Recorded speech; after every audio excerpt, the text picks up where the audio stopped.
Dayah Thalibul Huda menyelenggarakan acara kenduri Maulid Nabi Muhammad SAW yang berlangsung di Komplek Dayah Desa Bayu, Lamcot, Kecamatan Darul Imarah, Aceh Besar, Sabtu 23 November 2024. Pimpinan Dayah Thalibul Huda, Tengku Hasbi Al-Bayuni, yang akrab disapa Abi Bayu, menyambut langsung para tamu dari kalangan ulama Dayah dan pejabat pemerintahan yang hadir, serta alumni Dayah tersebut.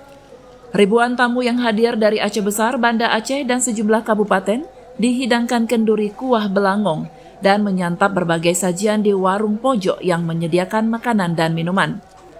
Abi Hasbi Al-Bayuni, yang merupakan Wakil Ketua MPU Aceh, menjelaskan, dalam rangkaian peringatan Maulid, Dayah Thalibul Huda juga menyelenggarakan serangkaian kegiatan. Kegiatan rutin perayaan atau peringatan Maulid Nabi Muhammad SAW di dayah kita ini, yaitu Dayah Thalibul Huda Bayu Lamcot, Aceh Besar. Ini termasuk dibandingkan dengan tahun yang lalu, kegiatan ini lebih meriah karena sebelumnya kita telah mengadakan musabaqah dengan antar santri di Dayah Thalibul Huda ini. Kemudian juga kegiatan yang lain seperti kegiatan santunan untuk anak yatim yang ada di dua kampung, yaitu Kampung Bayu dan Lamcot. Kemudian juga kita mengadakan malam Cinta Rasul. Malam Cinta Rasul itu malam Kamis kemarin yang menyampaikan tausiah adalah guru kita bersama Abu Di Ulaititi.